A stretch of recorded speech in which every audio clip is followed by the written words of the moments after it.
क्यों भगवान ने हंसी आप ही को दी है, कुत्तों को क्यों नहीं दी है? ताकि आप हंस सको। हर स्थिति में हंसना आपके अधिकार में है, ताकि आप प्रसन्न रह सको। पर हम लोग को रहना ही नहीं, हमको 12:30 ही बजाने, हमने नियम ले रखा। रंती देव की तरह हमारे भी कुछ सिद्धांत है कि हर बुराई में, अच्छाई में से बुराई ढूंढनी है। हम आनंद की स्थिति को देखना ही नहीं है, हम आनंद की स्थिति को भी अनआनंद बना देंगे। हम रंती देव हैं, राजा रंती देव भगवान के भक्त हुए। भगवान के भक्त क्या हुए?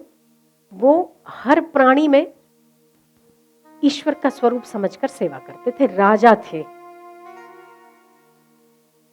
जो भी प्रजा से कर इकट्ठा होता है, जो धन एकत्रित होता है, टैक्स लेना राजा का कर्तव्य है। जो भी टैक्स आता है, जो भी कर आता है, उस कर को प्रजा के हित में बांटना, प्रजा के सुख सुविधा में लगाना ही मेरा धर्म है। ये उसने अपने उसूल बनाए थे। और मैं और मेरे परिवार को अगर पैसा चाहिए, खर्चा चाहिए और मेरे परिवार को पालना है, तो मैं प्रजा के धन से नहीं, मैं खुद परिश्रम से जो प्राप्त करूं, केवल उतना ही पैसों पर मेरा अधिकार है। बहुत कम राजा लोग ऐसे होते हैं। तो रंती देव परिश्रम करते थे, किसी के खेत में जाके कुछ काम करके वो परिश्रम से जो प्राप्त करते थे, उसी से अपना और परिवार का गुजारा चलाते थे। राजा रंती देव के लिए प्रजा अपने बेटे से कम नहीं थी और प्रजा के लिए राजा अपने पिता से कम नहीं था। बड़ा स्नेह था आपस में एक दूसरे को। समय पाकर रंती देव के राज्य में अकाल पड़ा।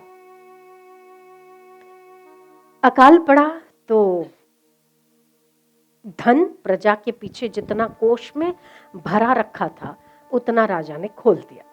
प्रजा सुखी रहनी चाहिए, पर परिश्रम करने वाले लोगों को पैसा कौन देगा और कहां से देगा?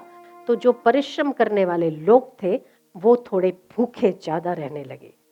प्रजा ने तो राजा रंती देव के राज्य कोष से अपना पेट भरना शुरू किया, पर रंती देव ने फिर भी अपने सिद्धांतों को छोड़ा नहीं कि जो परिश्रम से प्राप्त होगा, केवल वही और वही मेरा अन्न उपार्जन का साधन होगा।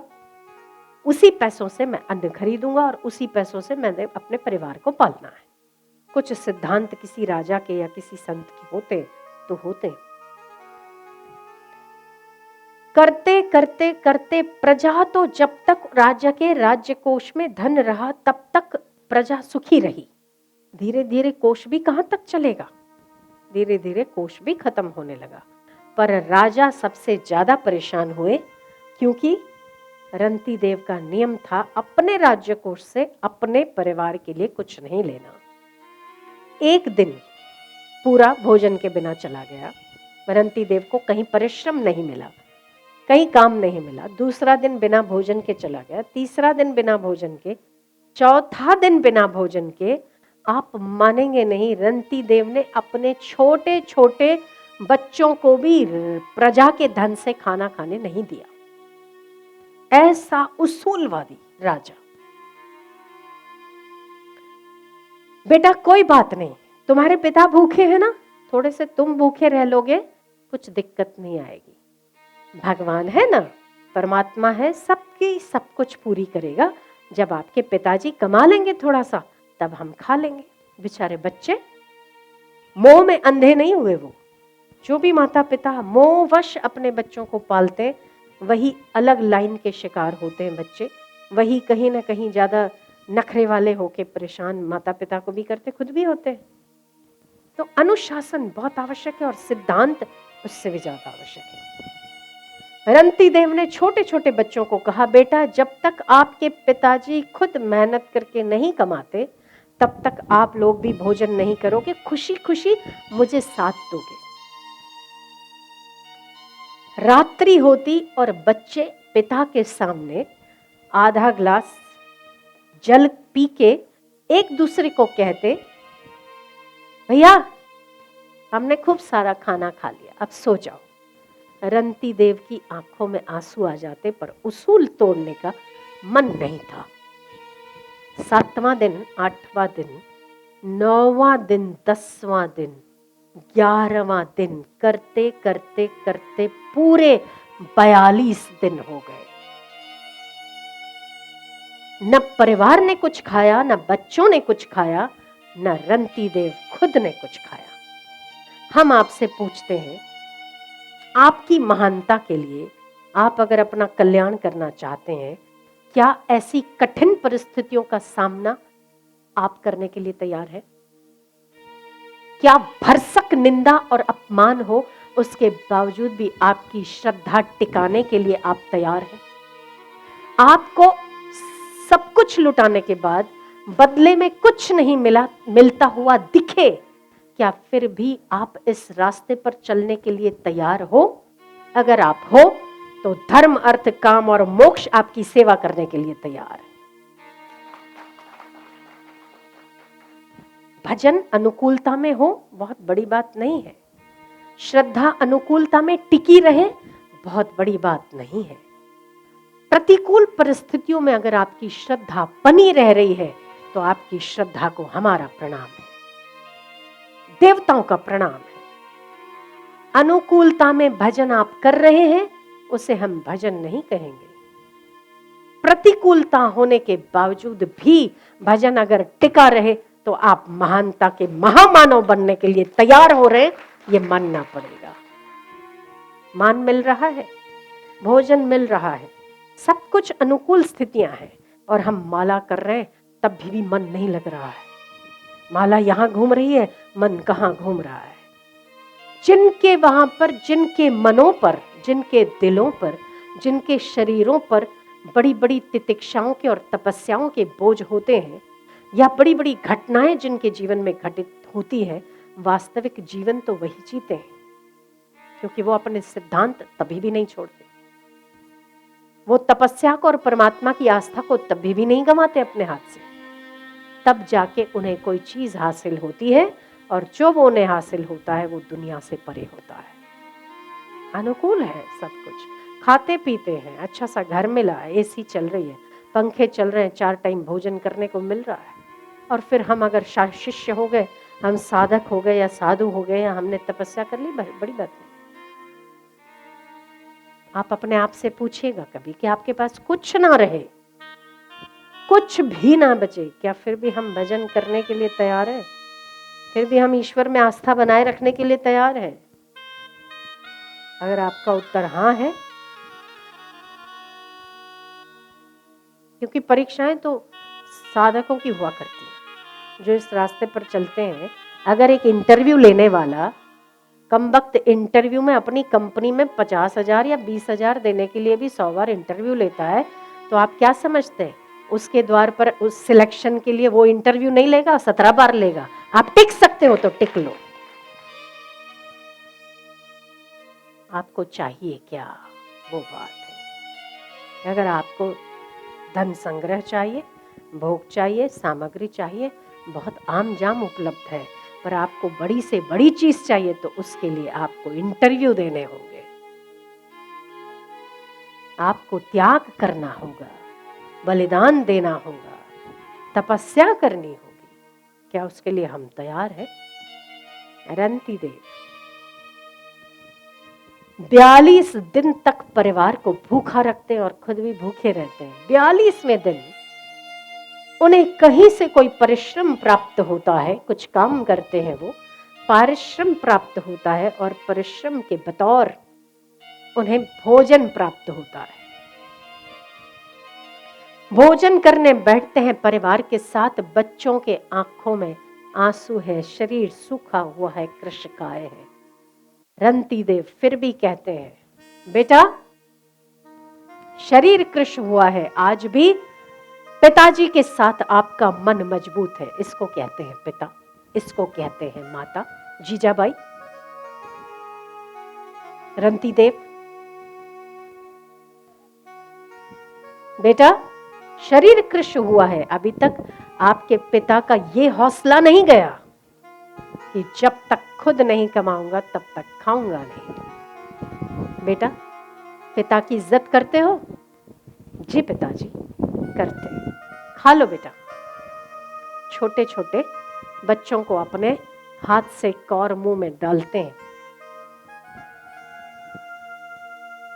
तृप्ति का एहसास हर कौर पर पहले बच्चे खा ले, फिर हम राजा रानी खा लेंगे। अब दोनों बैठते हैं खाना खाने, तो सामने देखते हैं कि कोई ब्राह्मण इस अकाल में भूखा चला आ रहा है। रंती देव ने कहा, ब्राह्मण देवता, इस भोजन पर पहला अधिकार आपका है, खा लीजिए, खा लीजिए। शरीर उसका भी कृश था। अपने हाथ से राजा ने अपनी प्रजा का जो एक ब्राह्मण था, चलते चलते कहीं से आया, उसने उसके कौर मुंह में कौर डालकर खाना खिलाया। ब्राह्मण तृप्त हुए, आशीर्वाद दिया, राजा तुम्हारे जैसा पिता और कोई नहीं हो सकता, भगवान तुम्हारा कल्याण करे। खाना खाने फिर बैठे तो सामने देखते हैं कि एक चांडाल अपने बच्चों की टोली को लेता हुआ आगे बढ़ता आ रहा है। रंती देव ने कहा, भूखा तो ये भी लग रहा है, बच्चे तो इसके भी भूखे हैं, शायद मैं तो इन बच्चों से बड़ा ही हूं, नहीं खाऊंगा तो चल जाएगा, पर मैं राजा हूं और मेरा सिद्धांत है प्रजा को सुखी रखना, तो मेरे पास जो कुछ भी है मुझे देना चाहिए। चांडाल और चांडाल का परिवार को सामने बिठाते हैं रंती देव, कहते हैं आप लोग खाना खा लो। वो जो बचा खुचा खाना था राजा और रानी का, वो भी बच्चों को और चांडाल को दे दिया। कुछ आधा कुल्हड़ सा जल पड़ा था, एक कुत्ता मर रहा था प्यासा, जल के अभाव में रंती देव ने वो जल आधा उसके मुंह में डाल दिया। आपकी नजर में रंती देव और रंती देव के बच्चे शायद महामूर्ख हैं, ऐसा नहीं करना चाहिए था। रंती देव को और रानी को पहले अपना पेट भरना चाहिए था, फिर किसी और का पेट भरते। हम तो खा ले, हम होंगे तो हम सेवा करेंगे, हम होंगे तब किसी का पेट भरेंगे, नहीं, पहले उन्होंने दूसरों का पेट भरा, फिर अपना। आपकी नजर में हो सकता है वो मूर्ख माने गए हो, पर जैसे ही रंती देव सारा खाना खत्म करके लेटे थे तो सामने ब्रह्मा जी खड़े थे। मांगो वरदान मांगो रंती देव, मैं तुम पर प्रसन्न हूं। रंती देव हाथ जोड़ते हैं, क्या मांगू मैं आपसे? मेरी तपस्या सफल हो गई, आपके दर्शन हो गए। अगले कोने में देखते हैं तो विष्णु भी चक्र लिए सुदर्शन खड़े हैं और महेश भी त्रिशूल लिए खड़े, साथ में धर्म भी खड़ा है। हम चारों आप पर प्रसन्न हैं, जो कुछ इस संसार का मांगना है मांग लो, हम वो सब कुछ देने को आपके लिए खुशी खुशी तैयार है, जो इस संसार में एक साधारण व्यक्ति के लिए दुर्लभ होता है। क्या स्वर्ग का साम्राज्य मांगना चाहते हो? क्या इंद्र का पद मांगना चाहते हो? उससे भी ऊपर क्या इंद्र का भी गुरु बनना चाहते हो? इंद्र से भी श्रेष्ठ बनना चाहते हो? हम वो सब कुछ देने को तैयार हैं। आपके त्याग, बलिदान, तपस्या और धर्म निष्ठा पर हम सतत आप पर प्रसन्न हैं और आप जो कहेंगे वो हम करने को तैयार हैं। ये चारों कब प्रसन्न होते हैं? जब आप तपस्याओं की पराकाष्ठाओं पर पहुंचते हैं, तब। साधारण स्थितियों में नहीं होता ऐसा। आपको पता है रंती देव ने क्या मांगा? रंती देव ने एक ही चीज मांगी कि मुझे मुक्ति नहीं चाहिए। आप अगर मुझे मुक्ति देना चाहते, महेश्वर तो मुक्ति के दाता है, आप अगर मुक्ति मांगना चाहते हैं, देना चाहते हैं, तो मुझे मुक्ति नहीं चाहिए महादेव। भगवान विष्णु, आप ऐश्वर्य संपन्न हैं, तो प्रसन्न होंगे तो आप ऐश्वर्य देंगे, मुझे आपका ऐश्वर्य भी नहीं चाहिए। ब्रह्मादेव, आप सृष्टि के रचयिता, आप मुझे वरदान देंगे कि मैं एक नई सृष्टि की रचना करूं जैसा मैं चाहता हूं, और वो निर्विघ्न संपूर्ण हो और मैं 10,000 वर्ष तक राज्य करूं, मुझे वो भी नहीं चाहिए। आपकी कैपेसिटी में क्या क्या आता है आप वही देंगे ना। एक मनुष्य ब्रह्मा विष्णु महेश से क्या साधारण व्यक्ति बात कर सकता है ऐसे? नहीं कर सकता। पर धर्म, ब्रह्मा, विष्णु और महेश चारों प्रकट होने पर भी एक व्यक्ति 42 दिन के भूख मरी के बाद भी इतनी ताकत से बात करता है, वो धर्म का परिणाम है कि नहीं है? वो सत्य का परिणाम है कि नहीं है? वो प्रतिकूलताओं में भी बने रहने की जो ताकत है, जो साहस है, उसका परिणाम है कि नहीं है? मुझे आप लोगों से कुछ नहीं चाहिए। ब्रह्मा विष्णु महेश को तो रिजेक्ट कर दिया उन्होंने, रंती देव ने, राजा रंती देव ने। तुमसे भी कुछ नहीं चाहिए, तुमसे भी कुछ नहीं चाहिए, तुमसे भी कुछ नहीं चाहिए। अब रही धर्म की बात थी, आप क्या दे देंगे मुझे? धर्म तो मेरे पास है भगवान की कृपा से, इसीलिए तो आप सब प्रकट हुए। आप सब लोग खुश हो चारों एक साथ। मुझे एक ही चीज चाहिए, मुझे प्रत्येक प्राणी के हृदय में बिठा दो, मुझे इससे ज्यादा कुछ नहीं चाहिए। हर व्यक्ति के चित्त में और मन में मैं आपके दर्शन कर उसकी सेवा कर सकूं, बस इससे ज्यादा कुछ नहीं चाहिए। ये भक्ति होती है, इसी को भक्ति कहते हैं। अनुकूल परिस्थिति मिली और हम भक्ति कर ले, बड़ी बात नहीं है। प्रतिकूलताओं में अगर हम भक्ति कर सके तब हमारी भक्ति पराकाष्ठा पर पहुंचती है। मुझे कुछ नहीं चाहिए महाराज, आप लोगों से कुछ नहीं चाहिए। मैं कुछ मुझे प्राप्त हो इसीलिए मैं ऐसा नहीं कर रहा हूं। बस मैं तो इसीलिए करता हूं कि मेरा परमात्मा और मेरे ब्रह्मा विष्णु महेश हर व्यक्ति के हृदय में विराजमान है, उसे मैं देख सकूं, केवल इसीलिए कर रहा हूं। आपने क्या समझा, उन्हें क्या मिला होगा? उन्होंने ना मांगते भी तो सब कुछ मांग लिया ना। ब्रह्मा ने कहा तुम्हें सृष्टि करने का सामर्थ्य देता हूं, विष्णु ने कहा तुम्हें संपूर्ण ऐश्वर्य देता हूं, महादेव ने कहा कि राज्य करने के बाद भी तुम्हारा कल्याण होगा और तुम दूसरों के कल्याण के कारक बनोगे, ये आशीर्वाद मैं देता हूं। रंती देव ने कहा मुझे नहीं चाहिए, पर देने वाले ने तो दिया ना। एक और केवल ये लगता है 42 दिन का उपवास बहुत भारी उपवास था, वो मूर्ख था। मूर्ख नहीं थे वो रंती देव, उन्होंने एक ही चीज मांगी और यही मांगा कि प्रत्येक प्राणी के भीतर मैं महादेव का वास समझकर उसकी सेवा करता रहूं, बस इससे ज्यादा मुझे और कुछ नहीं चाहिए। ये भक्ति है, यही भक्ति है। तो मेरा आपसे प्रश्न है कि हमारे इर्द गिर्द घटनाएं बहुत घटित होती हैं, हमें बहुत लोग परेशान करते हैं। हम कहते हैं हम मानते हैं, जो लोग मानते हैं कि मुझे बहुत लोग परेशान करते हैं या ये व्यक्ति मेरे अनुकूल नहीं है या वो व्यक्ति, हर व्यक्ति के जीवन में अनुकूलता प्रतिकूलता तो होती है। मेरा ये पूछना है कि अच्छे व्यक्ति और सज्जन पुरुष में तो आपको भगवान के दर्शन हो सकते हैं शायद, क्या हमें उसमें दर्शन होते हैं जो हमारे प्रतिकूल होता है? जिस दिन हमें उसमें दर्शन होने का अभ्यास हो जाएगा ना, उस दिन जीवन में फरियाद नहीं, केवल परमात्मा रह जाएगा, जिसके आगे कुछ भी नहीं है। ताली ठीक से बजनी चाहिए।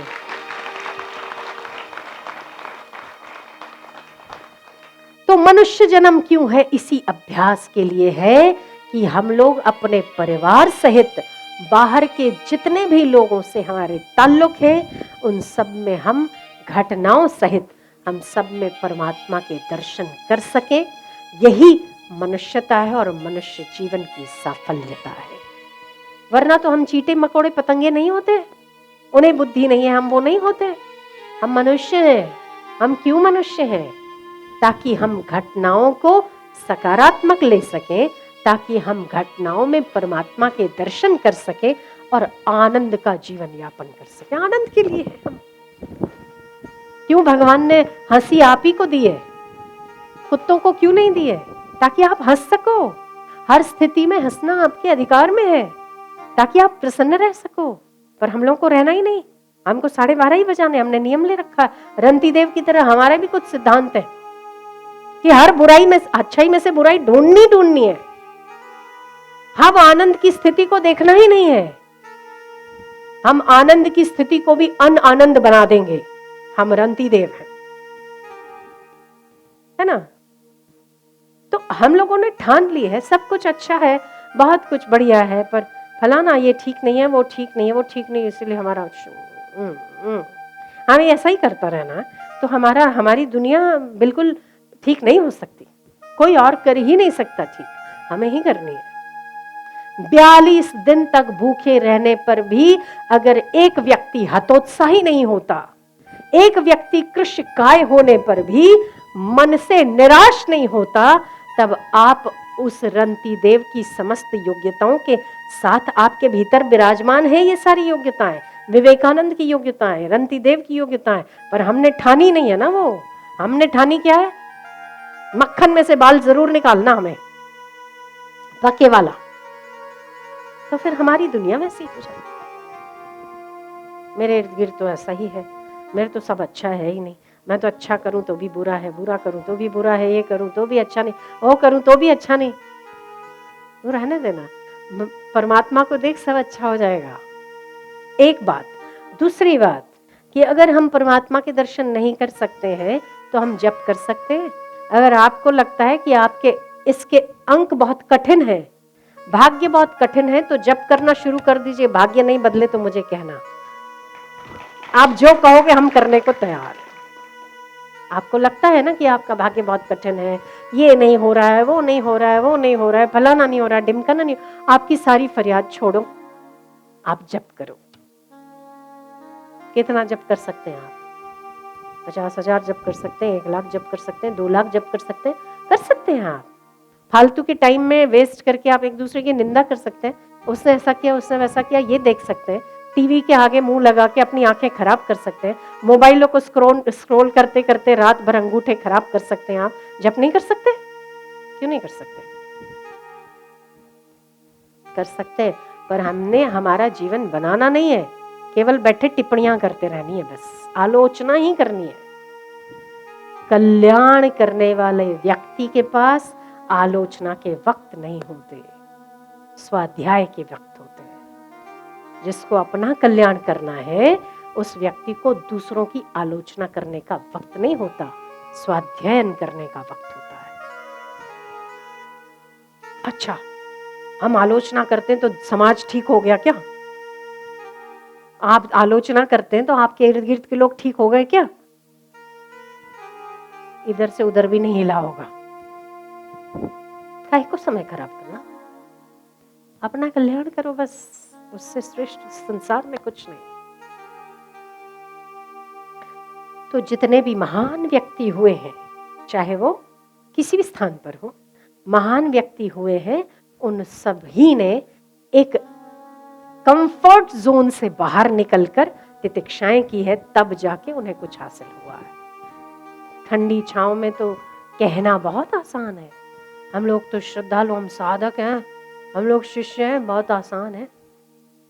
जब शिष्यों की परीक्षा हो जाए तो टिक जाए तो गनीमत, बाकी तो ठीक है, चले, नहीं से अच्छा है। सत्संग सुनते हैं आप, हाँ, पर ये सत्संग विपरीत परिस्थितियों में आपको बल दे रहा है कि नहीं, वो बात है। जो अभी तक सुना ना आपने, जो समय दिया ना आपने, वो विपरीत प्रतिकूल परिस्थितियों में ये सत्संग के आपको काम लग रहा है, आपको मोटिवेटेड रखता है, आपको हताश नहीं होने देता है, तो हमने सुना है।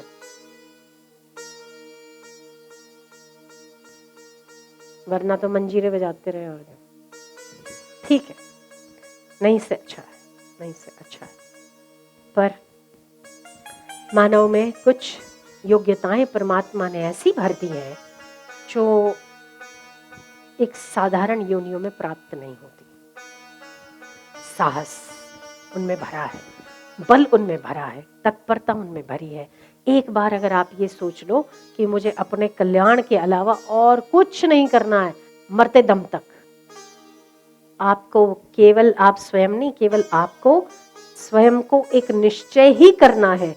आप पक्का मानिए, प्रकृति के सारी व्यवस्था आपके अनुकूल होने लगेगी, आपके कल्याण में सहभागी होने के लिए। हमें केवल सोचने भर की देर है, पर हमें करना ही नहीं, हमें करना ही नहीं है, इसीलिए होता ही नहीं। करना हो तो कौन किसको कहाँ तक रोक सकता है। जो आपको करना है, आपने सोच लिया हो कि आपको एमबीबीएस करना है, आपको 10th पास करनी है, आपको फलाना बनना है, फलाना बनना है, जो भी बनना है, आपको कितना भी कोई रोक ले, आप बन गए ना, बन चुके ना, कुछ तो बने होंगे आपने, कुछ तो किया होगा जीवन में, कि कुछ नहीं किया, कुछ तो किया होगा। ऐसी काम जहां 1000 मुसीबतें थी फिर भी आप वो बन गए। क्यों? क्योंकि आपको बनना था। यहाँ आपको कल्याण की इच्छा ही नहीं है, इसीलिए बार बार सत्संग सुनना पड़ता है, इसीलिए बार बार महापुरुषों को कहना पड़ता है। इच्छा होती तो आदमी को एक एक एक पैंगड़े में पैर डालते डालते रज्जब तूने गजब किया, माथे बांधा मोर, आया था हरि भजन को, चला नरक की और, केवल इतना सा ही काफी था। हमें तो इतने सत्संग भी काफी नहीं है ना, टन के टन भरकर जमा रखे अंदर, काम कुछ नहीं, काम नहीं लगते हैं बस समय पे। थोड़ी सी स्थिति आई हम तुनक जाते हैं, थोड़ी सी स्थिति आई हम विचलित हो जाते हैं। तो ऐसी स्थितियों पर ही स्वाध्याय जरूरी है कि हम में समता है या नहीं। समत्व रख बच्चा, समता रख, बाद में रिएक्शन देना सारे, अभी तो समता रख। खैर, पहले से तो चींटी की चाल सही चले तो होंगे ही आप, चले ही हैं, चले ही हैं। पर मेरा ये कहना है कि विपरीत परिस्थितियां आए फिर भी टिकी रहे तो वो श्रद्धा है, विपरीत परिस्थितियां आए फिर भी हम बने रहे तो वो गनीमत है, वो हमारे कल्याण की इच्छा सच्ची है। और तभी कुछ हासिल होता है, तभी कुछ प्राप्त होता है।